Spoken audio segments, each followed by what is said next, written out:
Bismillahirrahmanirrahim. Assalamualaikum warahmatullahi wabarakatuh.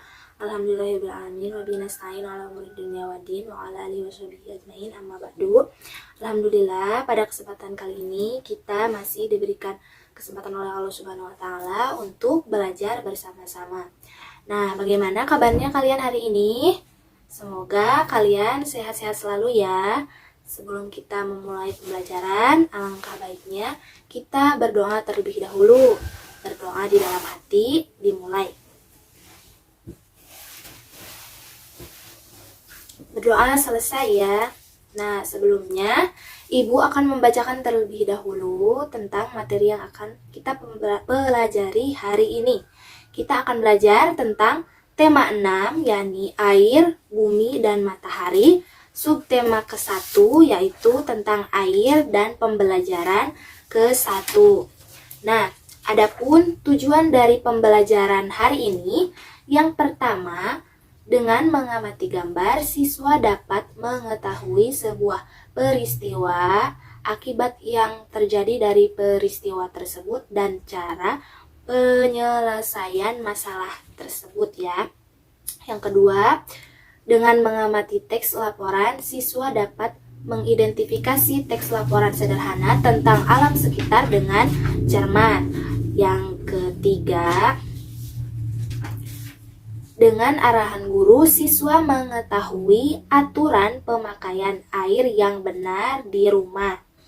Yang keempat, dengan melakukan pengukuran benda di sekitar, siswa mampu membedakan hasil pengukuran yang telah dilakukan.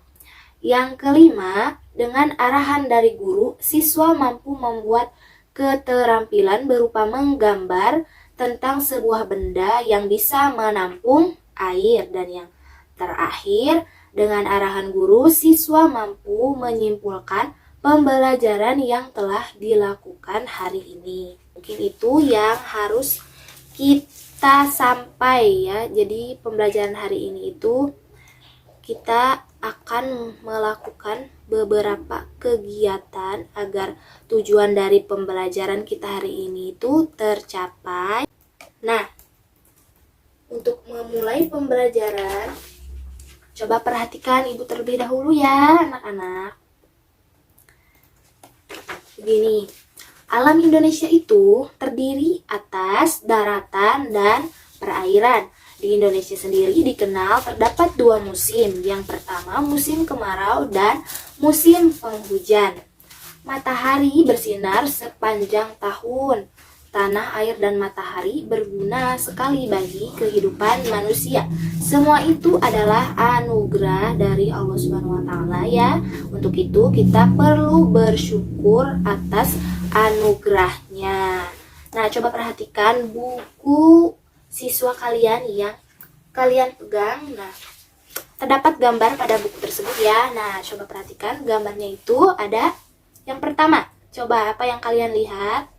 Kekeringan, Bu. Oh iya, yang pertama itu gambar kekeringan. Yang kedua itu gambar apa? Kebanjiran ya, gambar banjir. Nah, apa yang terjadi apabila kalian berada di posisi kekeringan? Tumbuhan menjadi mati ya, karena tidak ada air. Dan yang kedua itu apabila kita berada di posisi banjir, rumah kita akan tenggelam dan kita juga tidak bisa tinggal di rumah kita ya. Nah, untuk itu kita perlu menggunakan air dengan baik ya, untuk menjaga supaya tidak kekeringan. Kita gunakan air sewajarnya, jangan sampai berlebihan. Apabila terjadi musim kemarau, kita masih memiliki pasokan air. Dan kalau terjadi banjir, kita itu juga harus menjaga lingkungan supaya tidak terjadi banjir saat hujan deras menerpa. Nah, coba buka halaman berikutnya ya. Di sana, ayo kita mengamati ya. Coba amati gambar berikut ini. Nah, gambar yang pertama itu terdapat apa? Terdapat sungai. Di sungai itu terdapat air sungai. Coba deskripsikan gambar yang kedua yang kalian lihat yang ini. Di sini itu gambar Pantai. Di sana terdapat air pantai. Nah, yang ketiga itu tentang air terjun. Gambar air terjun. Di sana ada air terjun. Dan yang terakhir itu gambar apa coba? Air hujan. Hujan ya, air hujan. Nah, kalian pernah menemukan tempat-tempat itu di lingkungan kalian? Pernah melihat? Pernah, Bu. Pernah ya? Pernah ke pantai? Pernah. Pernah ke air terjun? Tidak, Bu. Oh tidak, jarang ya, karena juga air terjun itu lokasinya yang di pelosok ya. Air sungai, kalian pernah menemukan air sungai? Pernah. Di tempat kalian ada ya, pasti terdapat air sungai. Nah, kalau hujan, kalian juga pasti pernah mengalami hujan di waktu-waktu tertentu. Nah, coba kalian buka halaman selanjutnya. Halaman 4. Ayo membaca. Coba ya, kalian baca terlebih dahulu ya dengan teman kalian, boleh. Buka bukunya ya, buka. Bukunya dibuka, perhatikan. Bacalah teks di bawah ini dengan teliti. Coba ya, Ibu kasih waktu 3 menit untuk membaca di dalam hati.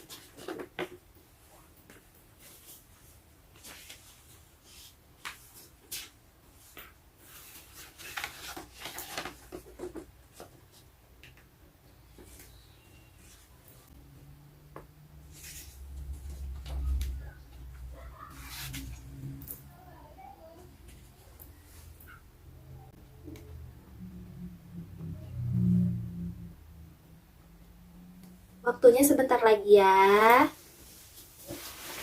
Tinggal beberapa detik lagi.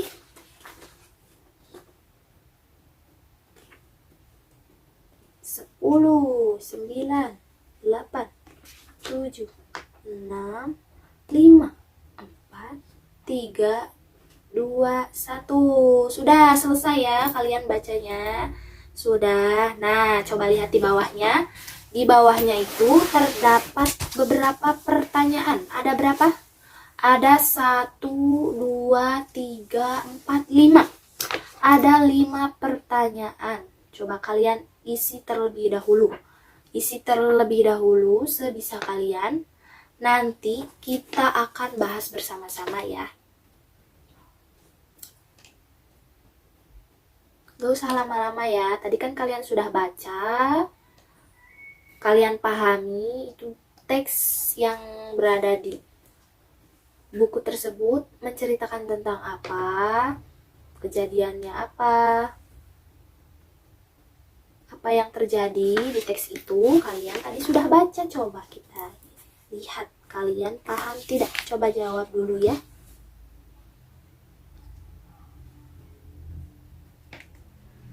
Ya, pasti sudah menemukan jawabannya. Nah, mari kita bahas bersama-sama. Sebelumnya, Ibu akan bacakan terlebih dahulu teksnya ya. Banjir di wilayah Jakarta Barat menyebabkan sebagian warga kekurangan air bersih.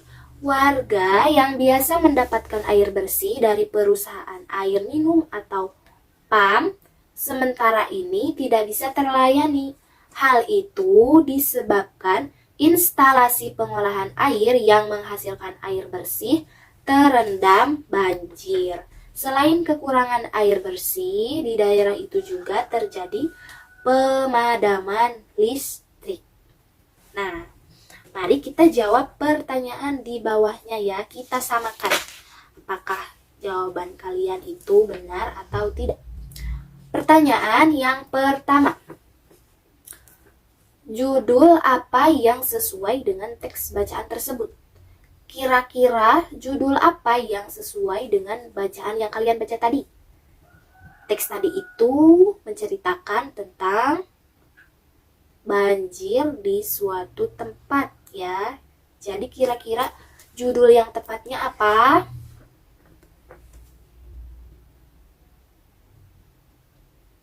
Judul untuk teks tersebut bisa banjir di wilayah Jawa Barat. Nah, siapa yang menjawab banjir? Itu benar ya, yang jawab banjir benar.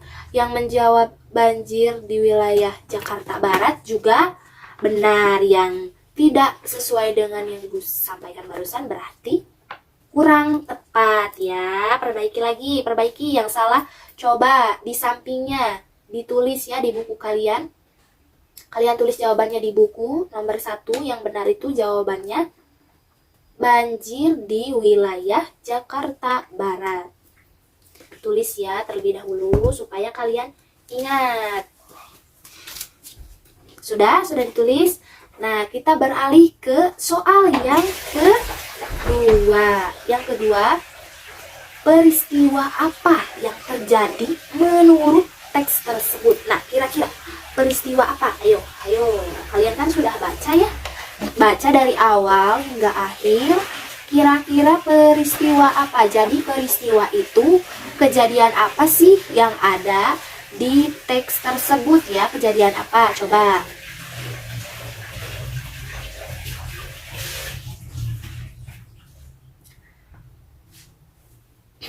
Coba kamu ya perhatikan. Jangan gaduh. Siapa yang mau menyebutkan jawabannya? Acungkan tangan. Iya, benar ya. Peristiwa itu atau kejadian yang terjadi pada teks tersebut adalah peristiwa banjir ya. Jawaban yang benarnya itu peristiwa banjir yang menyebabkan warga kekurangan air bersih. Siapa yang menjawab benar? Jawabannya itu peristiwa banjir. Yang menjawab peristiwa banjir benar. Yang menjawab warga kekurangan air bersih juga benar ya. Nah, yang lebih lengkap jauh lebih benar lagi ya. Kita beralih ke pertanyaan nomor 3. Pertanyaan nomor 3 itu, di mana peristiwa itu terjadi? Nah, kira-kira di mana peristiwa itu terjadi? Di mana itu menanyakan sebuah tempat. Jadi, tempat kejadian peristiwa itu kira-kira di mana? Coba kalian lihat teksnya, perhatikan. Kira-kira di mana peristiwa itu terjadi? Nah, dijawab ya. Nah, jadi jawabannya itu di Jakarta Barat ya. Jadi peristiwa itu terjadi di Jakarta Barat, tempatnya di Jakarta Barat. Tidak ada tempat yang lain ya. Yang jawab Jakarta Timur berarti salah. Yang jawab Jakarta Utara berarti salah. Karena di teks ini jawabannya tempat peristiwa itu terjadi di Jakarta Barat. Nah, kita beralih ya ke pertanyaan yang keempat. Mengapa nih kira-kira? Mengapa mereka kekurangan air? Kenapa? Apa yang menyebabkan mereka kekurangan air? Coba pahami teksnya, lihat apa yang menyebabkan mereka kekurangan air bersih. Ada peristiwa apa? Ada peristiwa apa yang terjadi? Coba.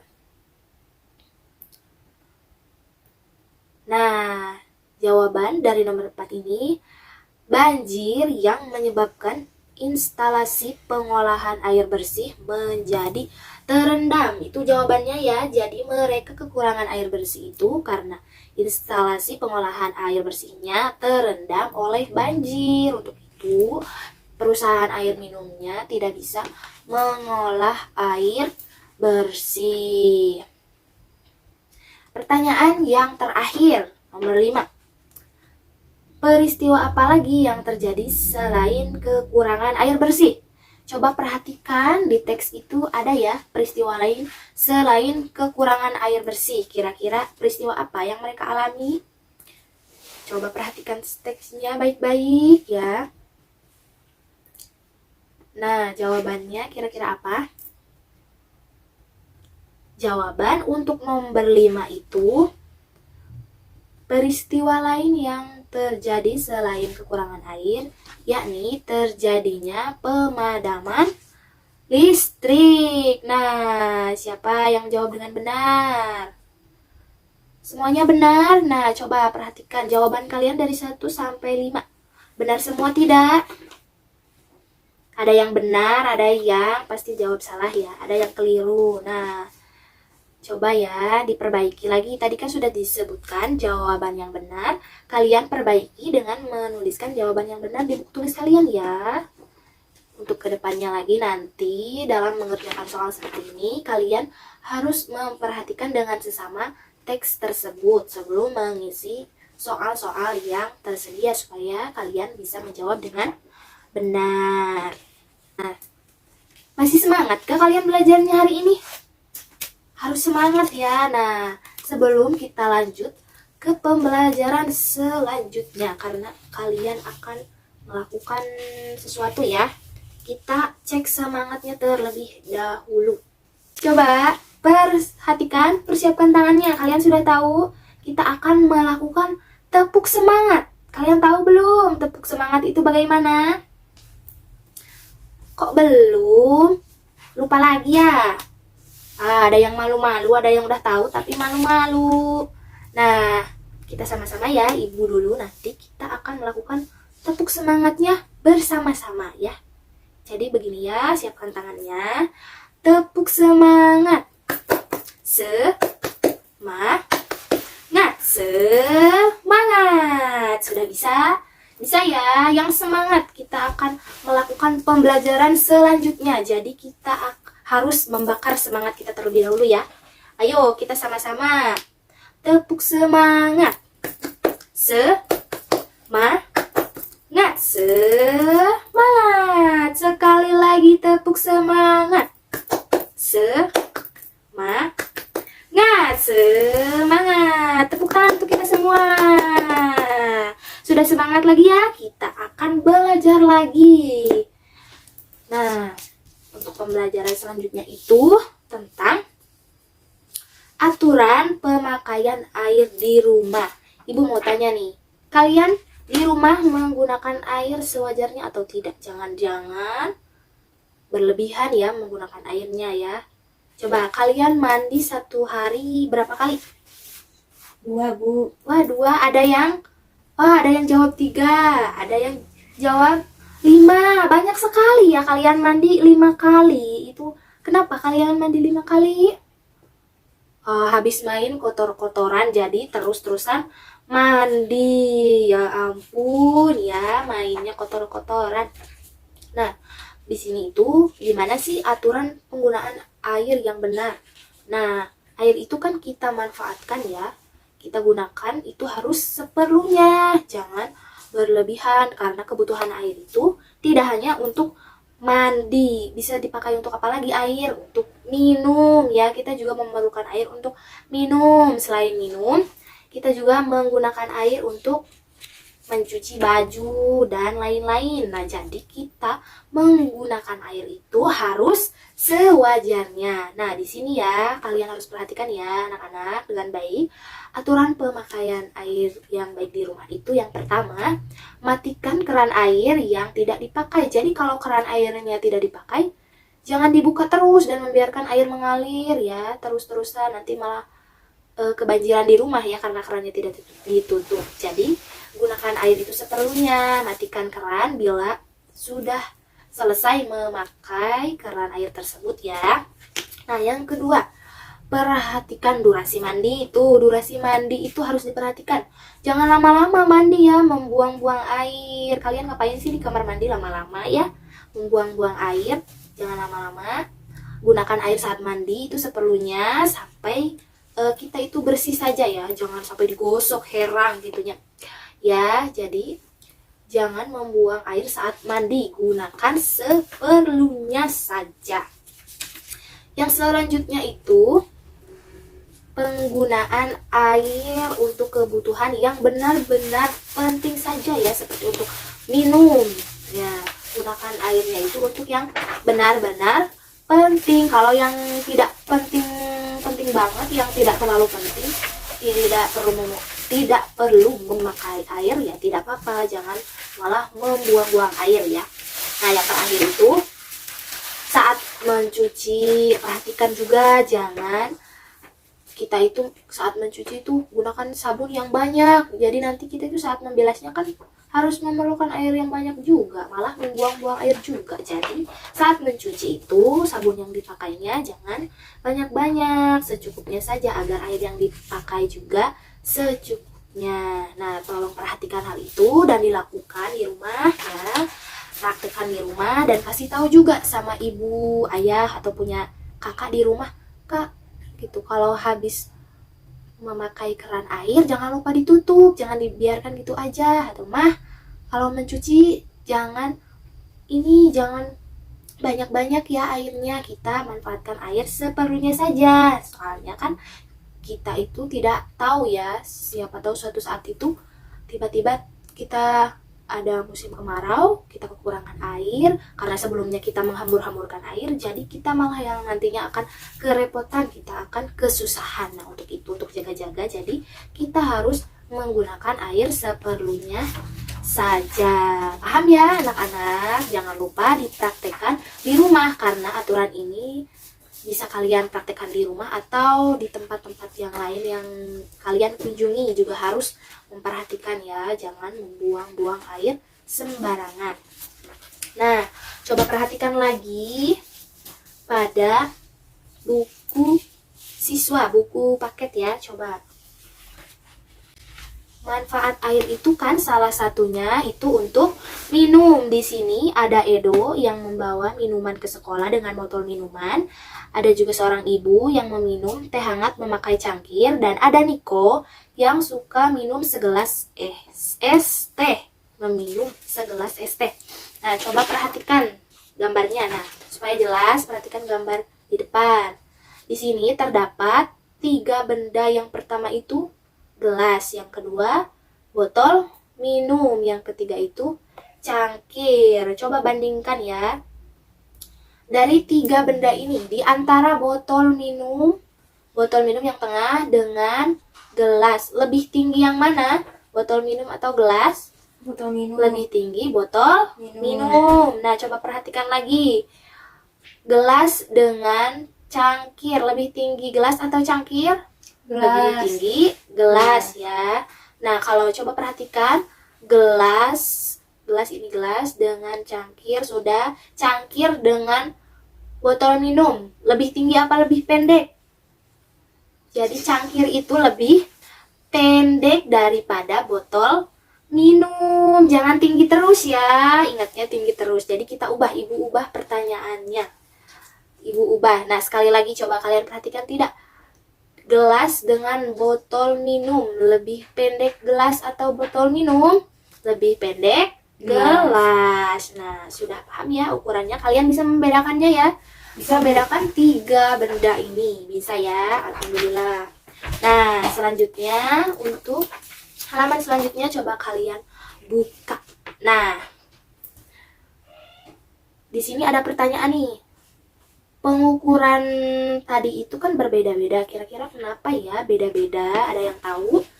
Di antara gelas, cangkir, dan botol minum, kok ukurannya, kok hasil pengukurannya beda? Ada yang lebih tinggi, ada yang lebih pendek. Apa yang menyebabkan ukurannya berbeda? Ya karena bentuk bendanya itu juga berbeda. Gelas memiliki tingginya sekian, botol minum juga tingginya sekian, gelas atau cangkirnya juga memiliki tingginya yang sekian ya, tidak sama. Ukuran dari 3 benda itu tidak sama, yang membuat hasil pengukurannya berbeda. Ada yang lebih tinggi, ada yang lebih pendek. Nah, coba lihat yang di bawahnya. Kalian coba ukur ya sekarang, ukur benda-benda yang kalian lihat, yang kalian temui di kelas ini ya. Coba kalian ukur menggunakan ini. Oh ya, sebelum ke pengukuran benda di sekitar. Nah, ada yang terlewat halaman sebelumnya, halaman 7. Nah, amati gambar berikut. Nah, coba amati. Halaman sebelumnya ya terlewat, mohon maaf. Coba perhatikan. Gambar yang pertama ini ada seorang anak. Anak ini bernama siapa? Edo. Yang pertama itu Edo, yang kedua itu Niko. Nah, di gambar yang pertama ini, Edo sedang mengukur sebuah ember. Menggunakan apa coba ukurannya itu? Menggunakan jengkalan tangan. Nah, gambar yang kedua juga Edo mengukur bak mandi menggunakan jengkalan tangan. Hasilnya coba ya. Nah, yang pertama, tinggi ember adalah 9 jengkal tangan Edo. Ya, jadi tinggi embernya itu 9 jengkal tangan Edo. Yang kedua, tinggi bak airnya adalah 20 jengkal tangan Edo. Jadi tinggi bak mandi air ini yang sudah diukur Edo ini 20 jengkal tangan Edo. Kita beralih ke gambar yang di bawahnya. Di bawahnya itu Niko juga melakukan pengukuran ya terhadap ember dan bak mandi air. Untuk ember, tinggi ember adalah 7 jengkal tangan Niko. Dan untuk bak mandinya, tinggi bak mandi air adalah 18 jengkal tangan Niko. Berbeda ya antara Edo dan Niko. Hasil pengukuran dari ember dan tinggi bak airnya berbeda jengkalan hasil pengukuran tangannya. Kalau Edo pada ember 9 jengkal tangan. Kalau Niko itu 7 jengkal tangan. Ukuran embernya kira-kira jadi lebih besar mana? Lebih besar atau lebih banyak ukuran jengkalan tangan Edo ya. Edo itu 9 jengkal sedangkan Niko 7 jengkal tangan. Kenapa berbeda hasil jengkalan tangan untuk mengukur embernya?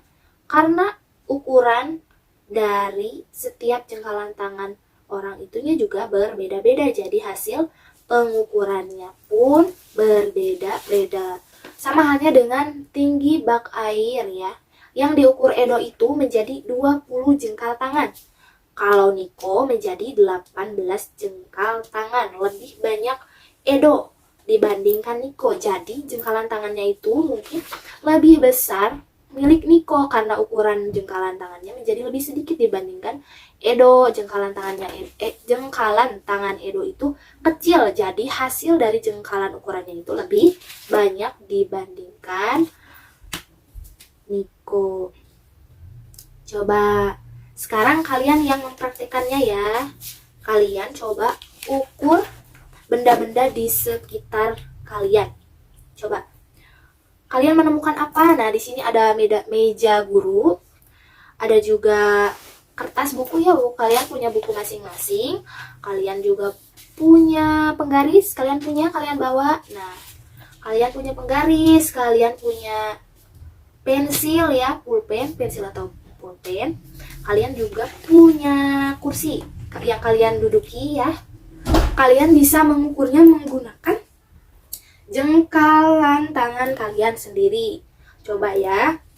Jadi yang pertama kalian mengukur tinggi meja guru. Dan yang kedua itu mengukur panjang kertas atau buku siswa yang kalian punya.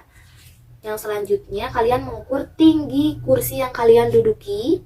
Yang selanjutnya kalian mengukur panjang penggaris. Dan yang terakhir mengukur panjang pensil warna. Nah, coba ya kalian ukur.